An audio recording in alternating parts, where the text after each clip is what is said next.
amados irmãos, vale a pena aqui lembrar os irmãos que o ensaio do coral retoma as suas atividades agora, no sábado, dia 11. A gente estava conversando há pouco com a irmã Regina, a gente sabe que sábado é o dia da algazarra. É o dia da algazarra. E alguns irmãos terão naturalmente dificuldade, mas mesmo assim a Regina e a gente decidiu manter, porque tem muitos irmãos já ansiosos mesmo para o início do ensaio, né? E aí o ensaio vai estar marcado, os irmãos que puderem vir, venham e o ensaio vai acontecer, tá certo? Para dar abertura aos trabalhos aí do nosso coral. E vamos orar nesse tempo, para que esse final de semana, né, passe o mais rapidamente possível, né? Um tempo em que o nosso Brasil vai estar aí numa festa que em nada agrada ao nosso Deus, mas faz parte, infelizmente, do nosso povo, né, irmãos? Então nos resta orar, manter a nossa fidelidade e o nosso compromisso com Deus. E no domingo, os irmãos que não viajaram, estaremos de manhã aqui, no culto da manhã e no culto da noite, com a graça de Deus. Quinta-feira, nós estamos estudando as bem-aventuranças. A nossa igreja já aprendeu sobre os pobres de espírito. A nossa igreja já aprendeu sobre os que choram, né? E agora, quinta-feira, vamos aprender mais uma bem-aventurança, o que isso significa e como isso aplica-se à nossa vida. O irmão Júlio está viajando com a família em razão do aniversário de um dos irmãos dele, não é isso? Deus possa abençoá-los, e tanto ele quanto toda a família, nesse tempo de agradecimento a Deus. Vamos orar ao nosso Deus, invocar a sua graça, a sua misericórdia sobre nós, pedindo a Deus paz, né? Pedindo a Deus força para as nossas vidas. Irmã Lira, nos leva a Deus em oração.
oração, do meu coração, sejam agradáveis a Ti, Senhor. Nos coloquemos em pé para cantar que este nome, o nome de Jesus, é o nome que inspira a minha vida, é o nome que inspira a sua vida, é o nome precioso, nome bom e precioso de Jesus. Nome sobre todo nome, é Ele quem nos fez acordar pela manhã, caminhar para a igreja, para exaltar e bendizer o Senhor.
Grande é o Senhor e muito digno de ser louvado na cidade do nosso Deus.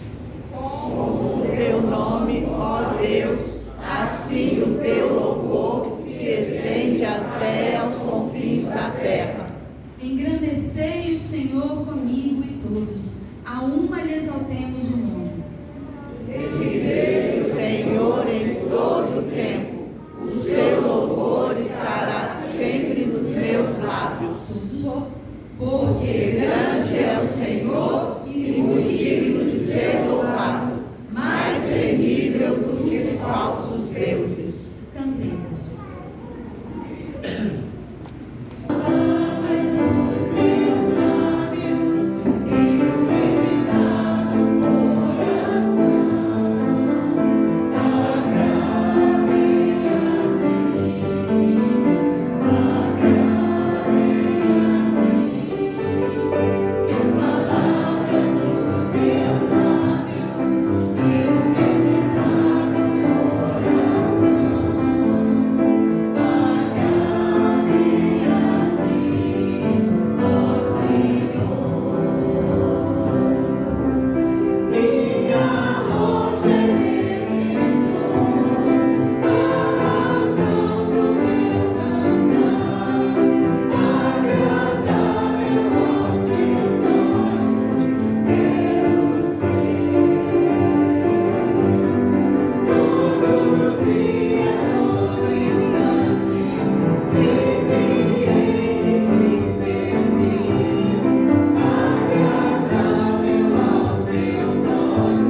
Podeis assentar, queridos.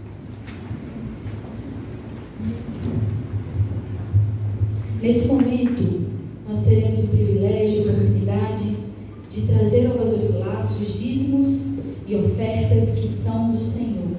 Enquanto cantamos, quanto nos ama Jesus, quanto cuida de nós, o nosso Deus, que provê o nosso sustento, a nossa família, o nosso lar. Esse é o Deus das nossas vidas.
Vamos também agradecer a Deus pelos aniversariantes da semana.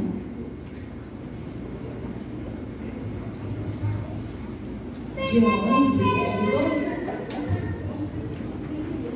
Dia 5 hoje, né? O Eric ele não está vindo, né? Nós precisamos orar por ele, pela família.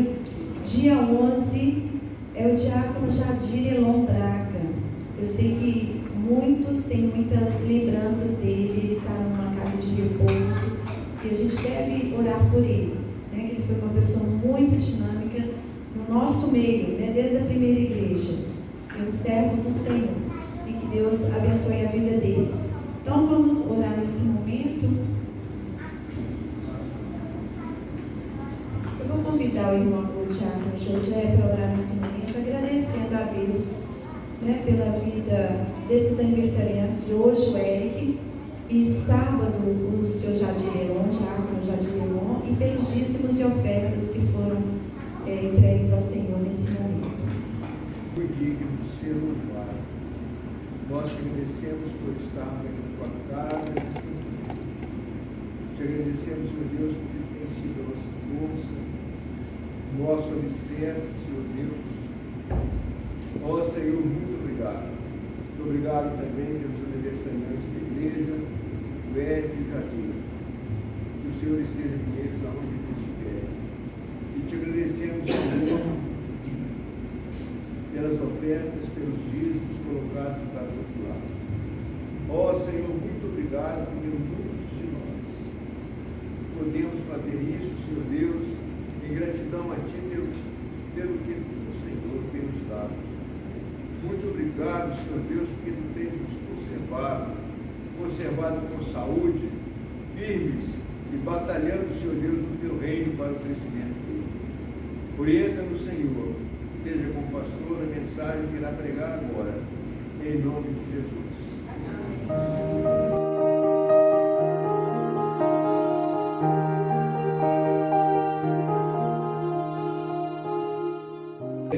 Eclesiastes, capítulo 11, verso 8. Eclesiastes, capítulo 11, verso 8.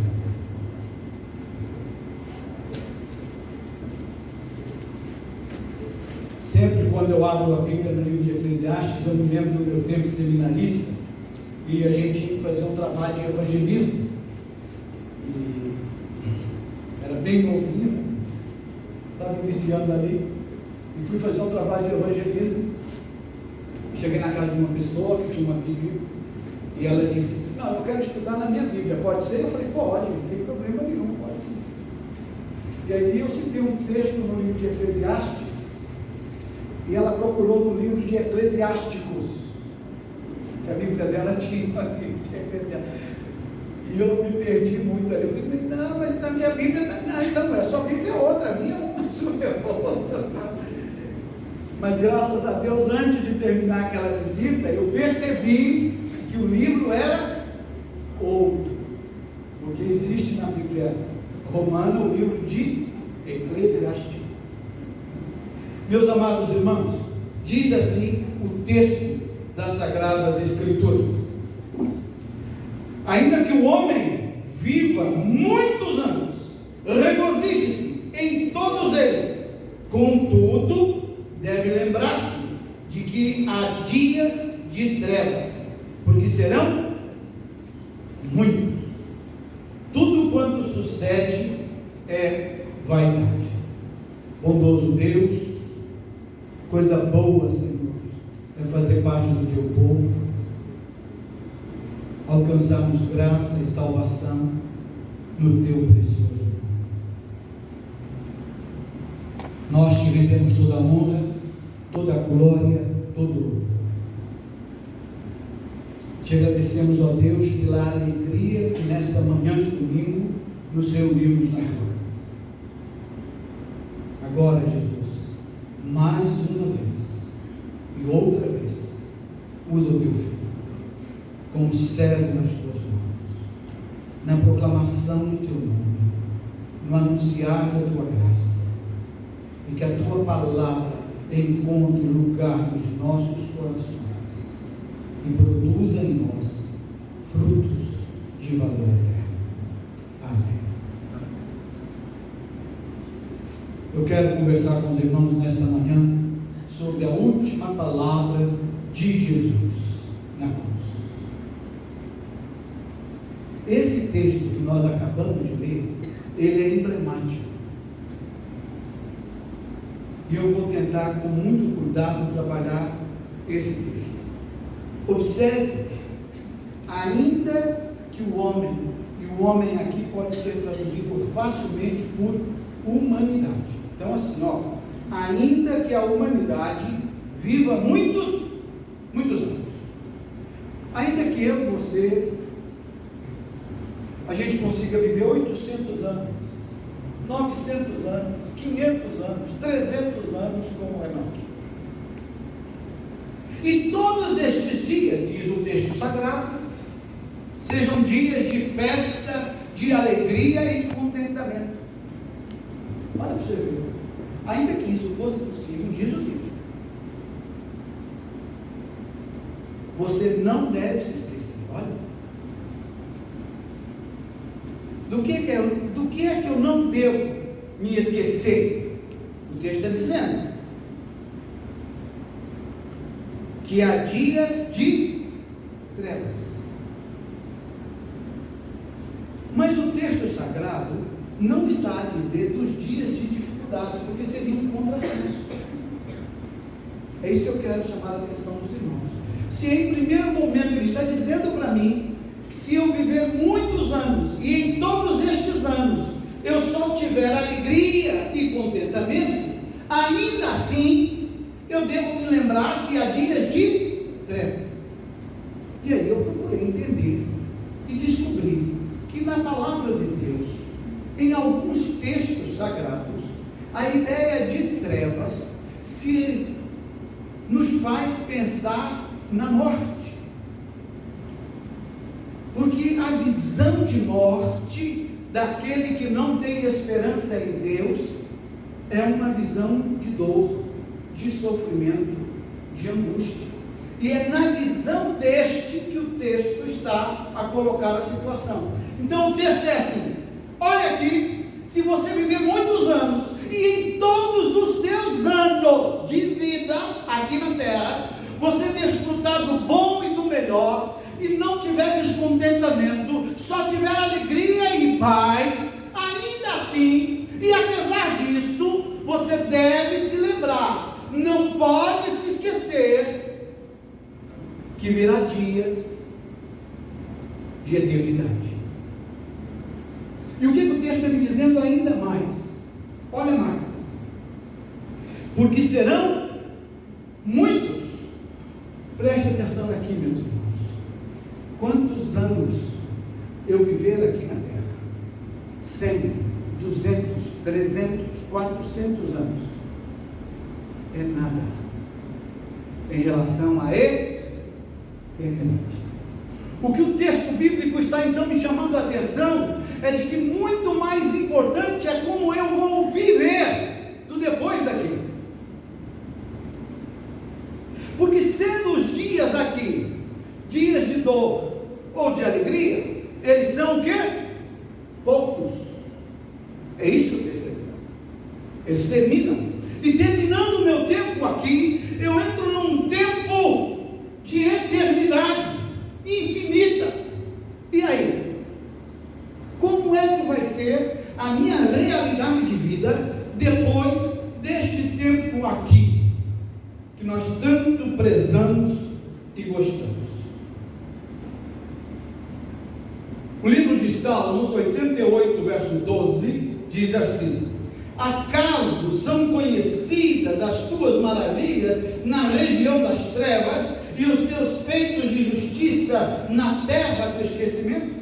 Observe que o salmista, mais uma vez, está usando a ideia de escuridão, de noite, para nos fazer lembrar da morte. Jó, capítulo 10, verso 22. Para a terra tenebrosa, como a noite, terra de trevas e de caos, onde até mesmo a luz é escuridão. Novamente Jó 10, 21. Antes que eu vá para o lugar do qual não há retorno, não há volta, não há possibilidade de reencarnação, porque ao homem está ordenado morrer uma só vez, vindo depois disso o juízo. Assim nos ensina a Escritura, e aqui no livro de Jó, novamente, livro de Eclesiastes, capítulo 11, verso 6. Plante de manhã a sua semente, e mesmo ao entardecer, não deixe as suas mãos ficarem à toa, pois você não sabe o que acontecerá, se esta ou aquela produzirá, ou se as duas serão igualmente boas. Preocupe-se, portanto, com o modo como você está vivendo. Que tipo de semente você está plantando no seu dia de agora, no seu dia de hoje? Porque o que você está plantando agora, você vai colher. Não há plantação sem colheita. E o texto ainda diz mais: você planta e você cuida do que você plantou, para garantir que o resultado seja bom. Porque virá o tempo da colheita dos seus frutos. Meu amado irmão, a maior loucura do ser humano é quando ele chega no estágio de Salomão, que diz: comamos e bebamos, porque amanhã, isso é uma loucura, viu, irmãos? É o momento de completa insensatez de Salomão, momento em que ele está profundamente afastado da graça, do amor e da misericórdia de Deus. Porque só o tolo, na sua absoluta distância de Deus, pode chegar a uma conclusão tão besta.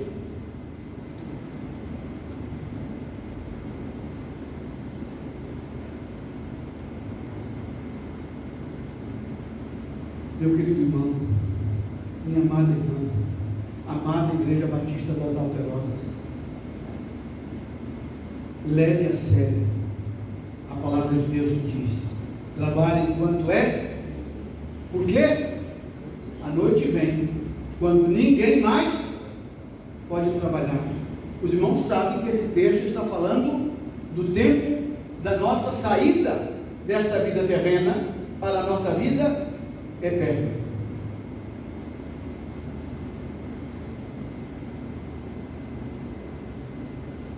Com muita facilidade, nós somos tentados a acreditar que viver pela vida material é muito mais importante do que viver pela nossa vida espiritual.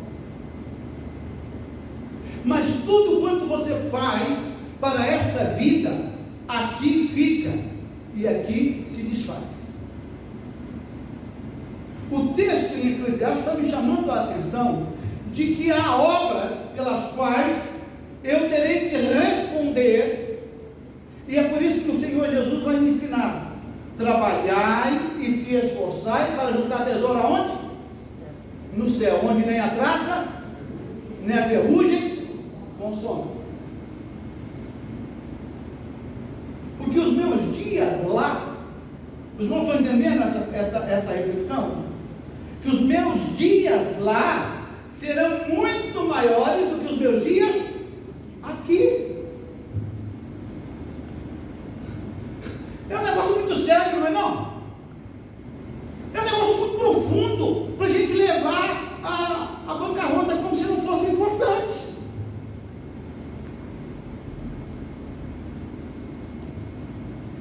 E pensando nisso, eu me fiz uma pergunta a partir da última palavra de Jesus na cruz.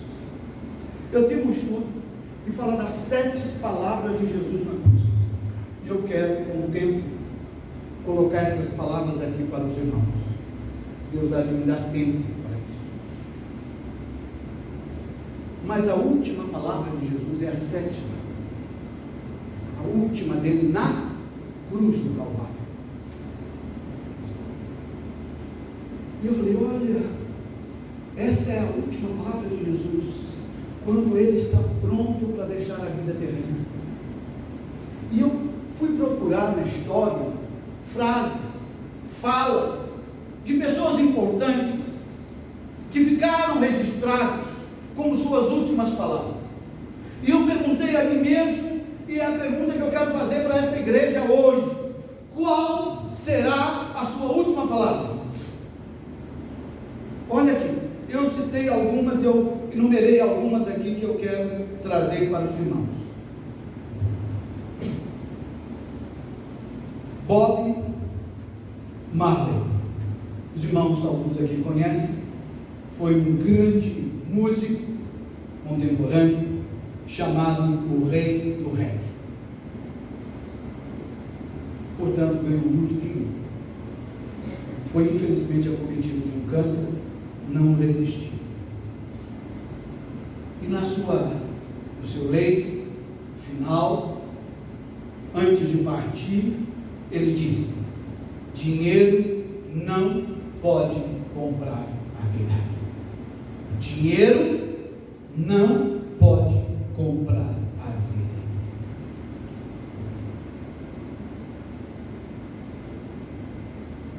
Sem fazer nenhum juízo de valor, porque cada um responde sobre si diante de Deus.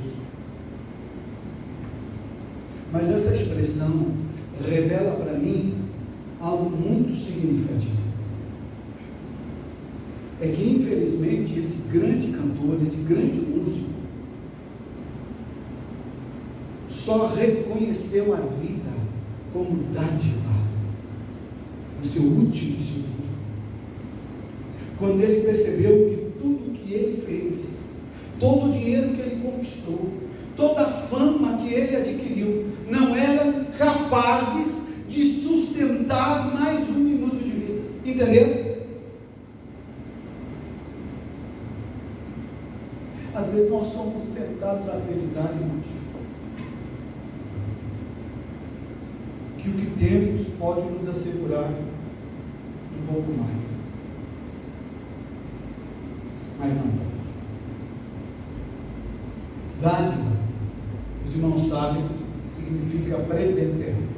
Mas há uma outra um outro significado na palavra dádiva, que para mim tem mais sentido e fala mais ao meu coração, é mimosear. Olha que coisa interessante. Dádiva, na sua origem etimológica, pode ser entendida como mimosear, fazer mimos. A minha vida é um mimo de Deus. A sua vida é um mimo de Deus. É um cuidado de Deus. Nós cremos na Escritura, e a Escritura diz que nós fomos tecidos no ventre de nossa mãe. Nós não somos resultado do acaso. A nossa vida não é um acidente. A nossa vida, com as suas dores, com as suas aflições e angústias, mas também com seus sorrisos, sorvete de ânimo, delícia. Vejam bem, meus amados irmãos, é mimo de Deus, é mimo de Deus. Infelizmente, esse cantor só descobriu isso no finalzinho da sua história, mas o irmão está descobrindo hoje, aqui e agora, que a sua vida é um mimo de Deus, dádiva do Senhor. Tem também uma frase célebre, alguém já deve ter ouvido isso em algum lugar, porque é uma frase muito repetida, do imperador Júlio César, no instante da sua morte. Ele olha para o seu filho adotivo e diz: você também, meu filho? E eu fico imaginando a decepção daquele homem, o descontentamento daquele homem. A morte de Júlio César, nas suas últimas palavras, expressa decepção e descontentamento, frustração. Trabalhou, guerreou, conquistou, fez e aconteceu, era todo poderoso, decidia sobre a vida e sobre a morte de tantas e tantas pessoas, não é verdade? Mas ali no seu último segundo, o que restou para ele foi o quê? Decepção. O que ele tinha era decepção, ao ver o seu próprio filho o trair. Decepção. Olavo Bilac, por certo os irmãos já leram algum livro, algum texto desse importante escritor brasileiro, jornalista. Foi ele quem fundou, não é, a nossa Academia de Letras. Olha para você. Mas no último instante da sua morte, da sua vida, ele disse: tem café? Eu quero escrever. Eu li essa frase e eu tentei entender o sentimento de Olavo, porque isso é uma coisa difícil, né? A gente entender o sentimento da outra pessoa. Mas me passou a ideia de incompletude. Parece que o Olavo Bilac chega ao fim da sua vida, apesar de ter feito tanto, ele sentia que ainda tinha alguma coisa para fazer. Me dá o café, porque eu ainda quero escrever, eu ainda quero trabalhar, eu ainda quero fazer alguma coisa. Parece que no coração dele não estava completo, pleno. Ele termina a vida com uma vontade de que ficou um restinho. Incompletude. Leonardo da Vinci, conhecidíssimo aí pelo pessoal que estuda, artista principalmente, ele disse: olha que coisa, eu ofendi Deus e a humanidade, porque o meu trabalho não alcançou a qualidade que deveria ter. Eu senti aqui que esse homem tão talentoso, né, gente? Tão talentoso. Chegou ao final da sua existência com um sentimento de que poderia ter vivido melhor. poderia ter feito melhor. Que o que ele fez não foi bom. Ele estava desapontado com ele mesmo, um descontentamento com ele, uma aflição com ele. Eu coloquei no meu zap, no meu story essa semana, uma frase que eu achei lindíssima. Uma criança se equilibrando talvez nos pés do pai ou do avô, dizendo assim: um dia você vai ser apenas uma lembrança. Um dia você vai ser apenas uma lembrança. Se esforce, trabalhe, para que essa lembrança seja boa. Olha que coisa. Se esforce, trabalhe, para que essa lembrança na vida de alguém seja boa. Parece que para Leonardo da Vinci, ele não estava deixando uma boa lembrança no julgamento dele. Ele não estava feliz com ele. Termina a vida, termina a existência com esse sentimento de que não estava bom o que ele fez, o que ele tanto trabalhou. Salvador Dalí, esse realmente mexeu comigo. Ele disse ao final da sua vida: onde estão os meus relógios? E quem conhece ou já viu algum trabalho de Salvador Dalí sabe que ele tem um quadro muito conhecido, que são aqueles relógios derretendo pelo chão afora. E aquela obra tem como significado a ideia, o conceito da inevitável deterioração do material. Que tudo aqui se desfaz, derrete. O tempo se incumbe de fazer isso. Parece-me que Salvador Dalí, quando chega no final da sua vida, ele lembrou dessa obra. Lembrou que o tempo para ele estava no fim. E que não haveria nada que ele pudesse fazer para reverter o efeito do tempo na vida, tal como a imagem do seu trabalho. Cadê os meus relógios? Um outro é Thomas Robson, que diz o seguinte: eu estou para tomar a minha última viagem, um grande salto no escuro. Quem conhece um pouco de filosofia deve saber que na filosofia existe um termo que nós chamamos de angústia do acaso. Eu acho que Thomas Robson, ele sofre da angústia do acaso. Viveu sua vida acreditando no acaso, acreditando que a nossa vida é uma sucessão de coincidências, e que agora, ao final da sua existência, ele vai para uma viagem como que dando um salto de novo e outra vez no desconhecido. Que insegurança, irmãos! Eu fico a imaginar o sentimento de angústia. Você dá um salto em direção a algo que você não entende e não sabe. É como se ele estivesse dizendo para mim, para cada um dos irmãos: e agora? E agora? O que será? Existe uma música dos Titãs, Epitáfio, e há um trecho da música que diz assim: o acaso vai me proteger enquanto eu andar distraído. Mentira do inferno. Mentira do inferno. Se você andar distraído, você vai tropeçar.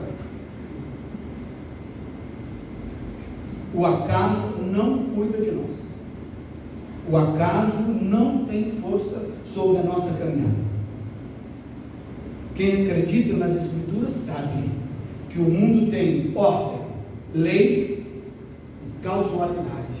Nada acontece por acaso. A minha vida não é um acaso, e a minha história não é um acaso. A sua vida não é um acaso e a sua história não é um acaso. É resultado de decisões, é resultado de escolhas, é resultado de como nós fazemos isso ou fazemos aquilo. E sobretudo, irmãos, eu creio nisso, é o resultado de Deus na nossa história.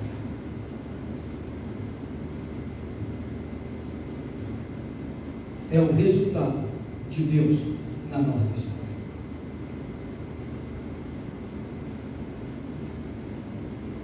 E aí eu chego no Evangelho de São Lucas, capítulo 23, verso 46. A sétima palavra, a última palavra de Jesus Cristo na cruz do Calvário. Pai, ó, Pai, nas tuas mãos entrego o meu.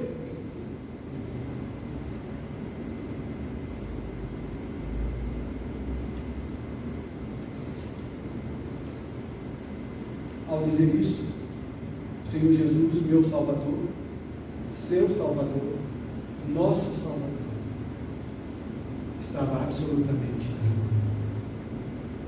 Ele tinha para onde ir. Os irmãos que já tiveram férias, e férias é bom, não é?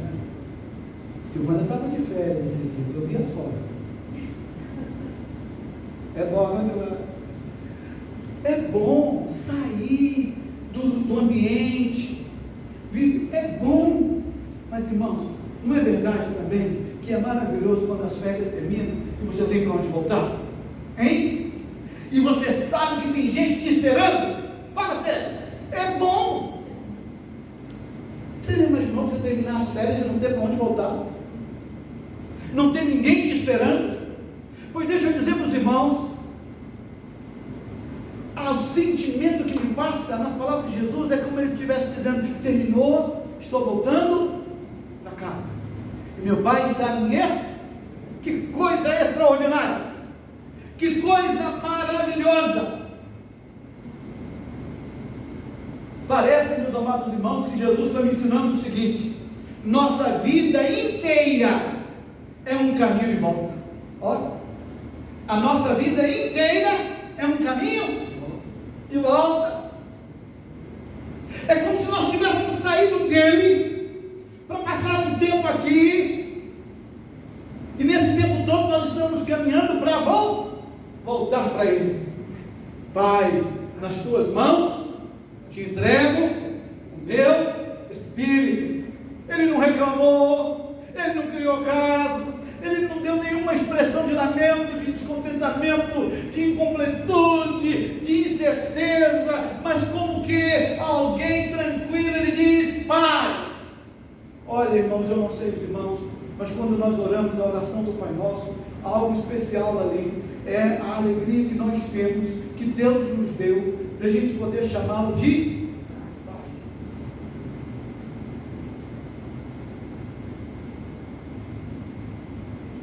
Um dia eu falei com Deus, eu estava meio chateado. Você já ficou chateado comigo? Eu fico de vez em quando. E um dia eu falei com Deus: Deus, não é possível. Os negócios aqui na terra estão ruins demais.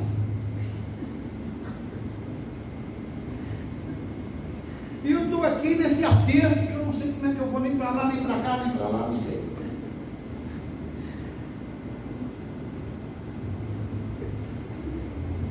Eu sou uma coisinha insignificante. Mas tá bom, não estou entendendo nada. Mas já que o Senhor falou que eu posso te chamar de pai, então vem dar um jeito aqui, que o seu filho está mal, viu? Olha que coisa maravilhosa. Deus disse que eu posso chamar ele de pai. Painho, como diziam lá na Bahia. Tinha um irmão lá, tem, está lá, que nós vamos orar. Você via para orar e começava: Painho, Jesus. Ele começava a oração: Painho. Eu falei: é só ser crente mesmo, Deus é maravilhoso. Pai, Pai, a ti entrego meus irmãos, meus amados irmãos, Igreja Batista das Alterosas, que a nossa última palavra não seja de lamento, de descontentamento, mas que a nossa última palavra seja a palavra da certeza da graça de Deus. Pai, a Ti entrego meu espírito, está tudo bem. Meu amado irmão, viva a tua vida, viva todos os seus dias aqui na terra, desfrute de tudo que tem aqui de bom, desfrute da sua esposa, dos seus filhos, da sua casa, do seu carro, do seu trabalho, do seu dinheiro, do sapato, da viagem. Entendeu? Desfrute de todas estas coisas, mas não se esqueça que o tempo que vamos passar na eternidade é infinitamente maior do que o nosso tempo aqui. Os irmãos entenderam que a Bíblia não está me condenando de desfrutar das belezas desta terra que Deus criou. Deus não criou o carnaval, mas Deus criou todo o encantamento do mundo. Pintou os passarinhos, que coisas maravilhosas. Eu já disse para os irmãos que eu sou daltônico, que eu não enxergo todas as coisas. Aí, todas as coisas. Eu sei que aqui tem um bocado. Mas eu quero dizer para os irmãos o seguinte: as poucas que eu enxergo, eu já acho muito colorido, diverso, bonito. E vocês que enxergam com perfeição as várias tonalidades, hein? Eu fico a imaginar, eu só posso imaginar. Mas o que eu quero dizer para os irmãos hoje, que não há nada de errado, e Deus quer que você aproveite a vida. Entendeu? Deus quer que você vá à praia, que você coma queijo canastra com leite, doce de leite. Deus quer, viu? Pode, que não tem problema.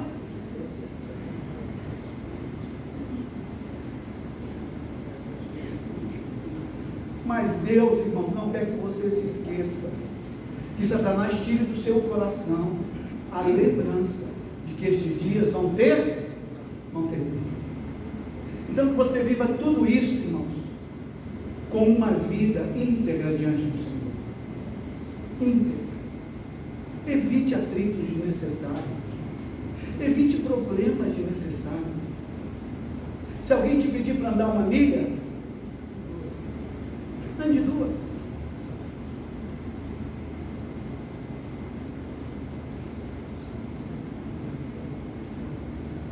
Viva com tranquilidade, para que você possa chegar em casa, quando você botar a cabeça no travesseiro, você está tranquilo.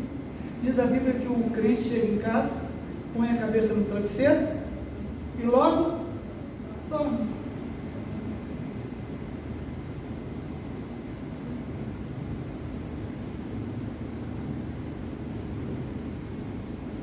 Meus irmãos,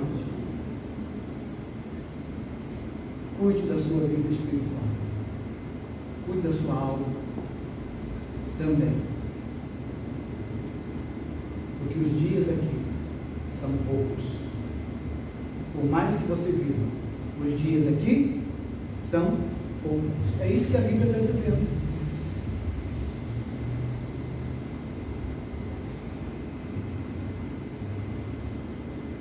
Que a minha palavra última, que a sua palavra última nesta vida, seja no exemplo do nosso Salvador. Pai, o Senhor é o meu Pai. Eu estou voltando para casa. Eu estou chegando em casa, Pai. Nós temos casa para chegar, irmãos. Entenderam? Nós temos casa para chegar. E nós temos Pai nos esperando lá. Viu, outra coisa? Você tem um Pai lá. esperou. O Pai que te teceu no ventre da sua mãe. Olha que coisa. E te sustentou até o dia de agora. E vai te sustentar para a eternidade. O diabo quer roubar isso de nós. Mas isso não vai acontecer. Meu amado irmão, minha amada irmã, que seja a minha última palavra, que seja a sua última palavra nesta terra.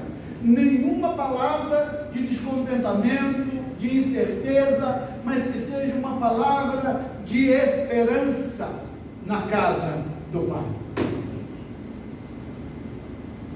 Na tranquilidade do exemplo de Jesus Cristo.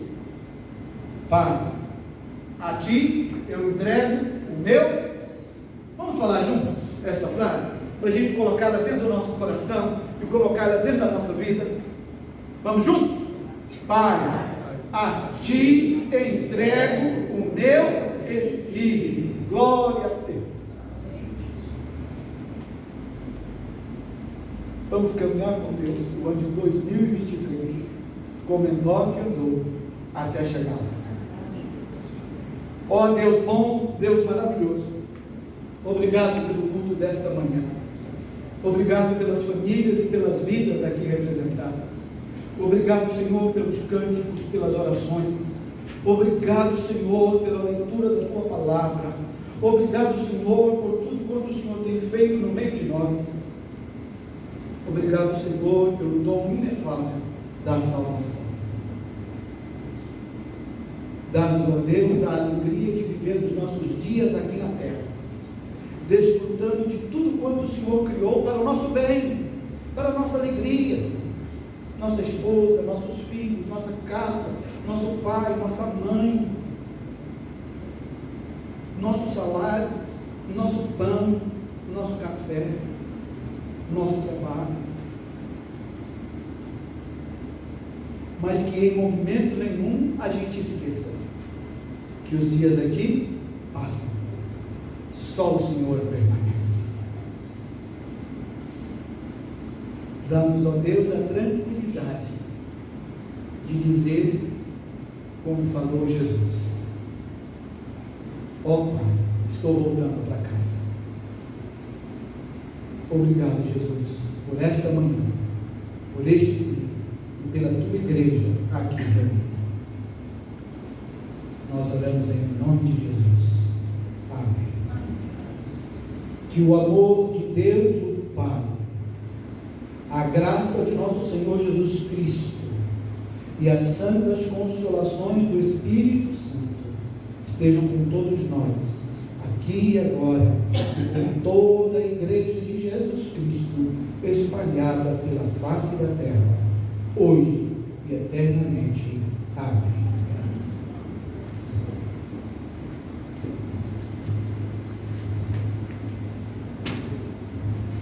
Vamos nos colocar em pé?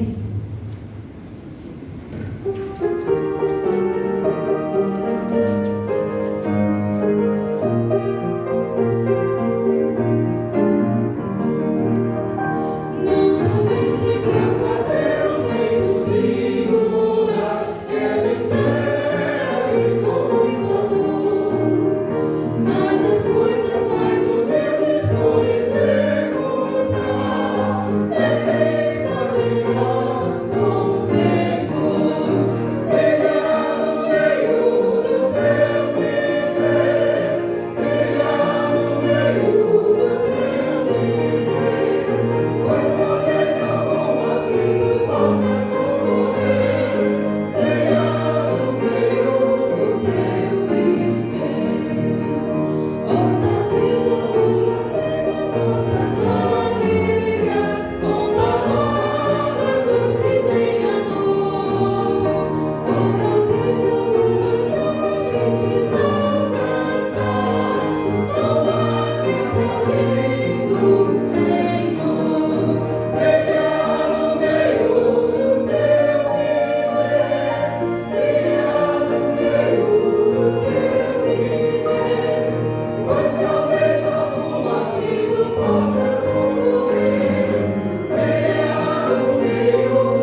Senhor.